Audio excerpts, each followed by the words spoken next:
Hello friends, welcome to my channel. I am doctor Veena Sethi और आज हम बात करने वाले हैं पीरियड्स के बीच में अगर light pink, dark pink, red colour, brown colour या ब्लैक कलर की ब्लीडिंग आती है तो इसका क्या मतलब है और क्या ये प्रेगनेंसी से रिलेटेड है। यस, आज हम यही देखने वाले हैं। सबसे पहले आप ये देखिए कि आपका अगर पीरियड किसी भी मंथ की 1 तारीख को स्टार्ट हुआ और वो आगे सपोज 30 को आता है, आफ्टर 30 डेज आता है, और हो भी सकता है कि 32 डेज पे आता हो, और ये भी हो सकता है कि 28 डेज के बाद आता हो, या इसके बीच में, इससे पहले या इसके बाद कुछ भी हो सकता है। तो हम 28 में से -14 करेंगे तो ये हमारा होगा 14, यानी कि 14th डे को अगर आपको हल्की सी येलो कलर की या ऑरेंज कलर की, पिंक कलर की ब्लीडिंग दिखती है तो it shows ovulation.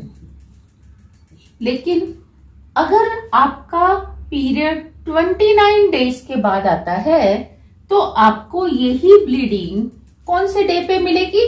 15th day पे मिल सकती है। और अगर 30th डे पे आता है तो आपको मिलेगी 16th पे, और अगर 31 डेज के बाद आता है तो आपको ये 17th पे या फिर 18th पे, एंड सो ऑन। यानी कि इसी तरीके से आगे या पीछे भी आपको ब्लीडिंग दिख सकती है।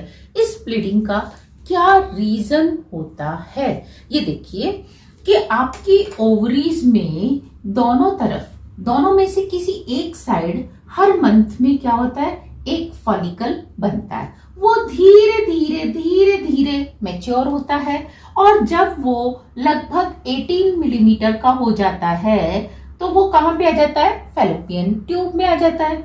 और फैलोपियन ट्यूब में एक्चुअली जो आपका अंडा होता है वो बहुत छोटा होता है, इसको हम देख भी नहीं सकते, लेकिन इसके बाहर एक फ्लूइड भरा होता है। फ्लूइड जो है ये धीरे धीरे बढ़ता रहता है, जैसे पानी का बुलबुला होता है, या इसको बैलून समझ लो।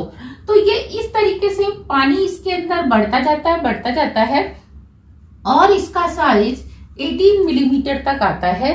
तब तक आपकी बॉडी में जो ईस्ट्रोजन का लेवल है वो पीरियड अगर 1 तारीख को आया था तो 1 तारीख से धीरे धीरे ओवुलेशन डे तक ये बढ़ता जाता है, जिसकी हेल्प से इसका जो ग्रोथ है फॉलिकल की ये होती जाती है। लेकिन जैसे ही ओवुलेशन होता है, ईस्ट्रोजन का लेवल जो है वो सडन एकदम नीचे आ जाता है, क्योंकि ये रप्चर हो जाता है। रप्चर होने से पहले इसकी ये जो वॉल है ये इरेगुलर हो जाती है, टेढ़ी मेढ़ी, कहीं से मोटी कहीं से पतली, इस तरीके की हो जाती है, और अचानक ये बस्ट हो जाती है, और ये जो एक्सेल है ये बाहर आ जाती है।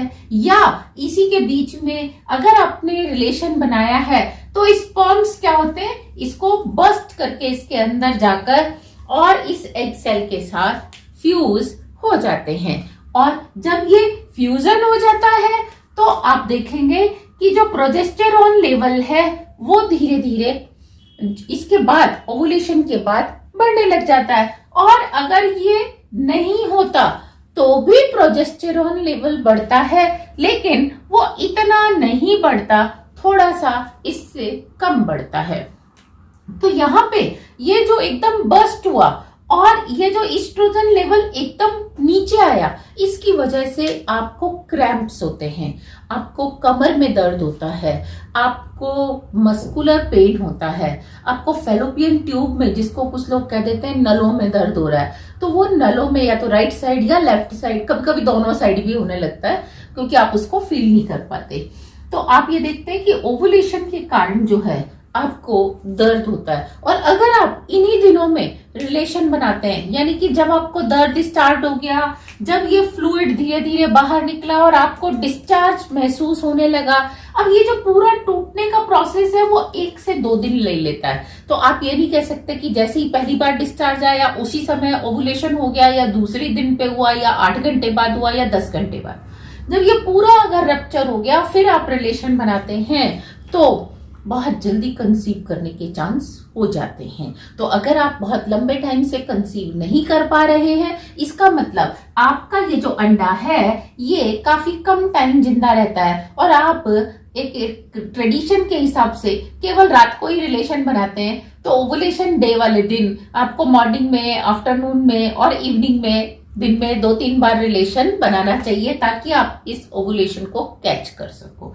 हमारा जो क्वेश्चन था कि ये जो पिंक है, लाइट पिंक आती है या ऑरेंज कलर की आती है या फिर थोड़ी सी डार्क रेड होती है या फिर हल्का सा ब्राउन कलर हो जाता है या और भी ब्लैक कलर हो जाता है इसका, तो इसके पीछे क्या रीजन है? ये जो ब्लीडिंग है ये आपको आपकी पैंटी पे फील हो सकती है, आपके कपड़ों पे, और हो भी सकता है कि वो यूरिन के साथ चली जाए और आपको फील ही ना हो।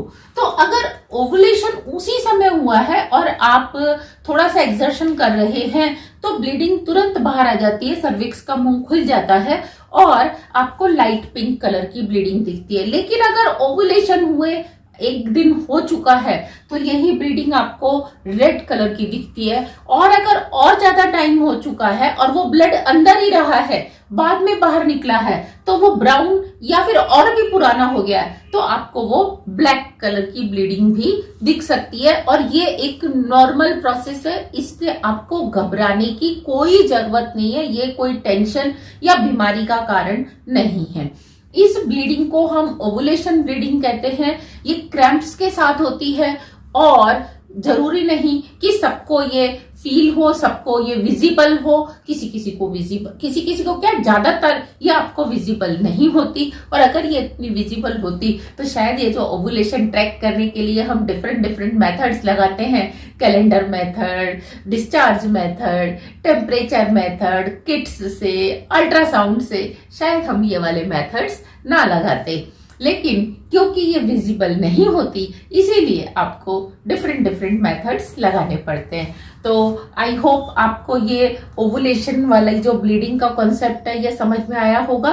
और ये इम्प्लांटेशन ब्लीडिंग से डिफरेंट है। इम्प्लांटेशन की जो ब्लीडिंग होती है वो हम पहले भी एक वीडियो में डिस्कस कर चुके हैं। थोड़ा सा आपको बता देती हूँ कि जब ये मैच्योर हो जाती है, रप्चर हो जाती है, फ्यूज हो जाती है, तो ये एग सेल आकर क्या होती है, यूट्रस की वॉल पे, एंडोमेट्रियम पे आके चिपकती है। चिपकने से पहले उसको थोड़ा सा खड्डा बनाती है हार्मोन्स की हेल्प से और खुद जाके चिपकती है। तो यहाँ पे इसके कारण जो ब्लीडिंग होती है ये ओवुलेशन के 3 दिन बाद भी हो सकती है, 4 दिन बाद भी, 5 दिन बाद भी, 7 दिन बाद भी आपको महसूस भी हो सकती है, आपको नहीं भी हो सकती। कभी कभी ये 10 दिन बाद भी होती है, कभी कभी 12 दिन बाद भी होती है। जितनी लेट इम्प्लांटेशन होता है आपको उतना लेट ये महसूस होती है। तो आपने इम्प्लांटेशन की ब्लीडिंग से इसको कंफ्यूज नहीं करना है।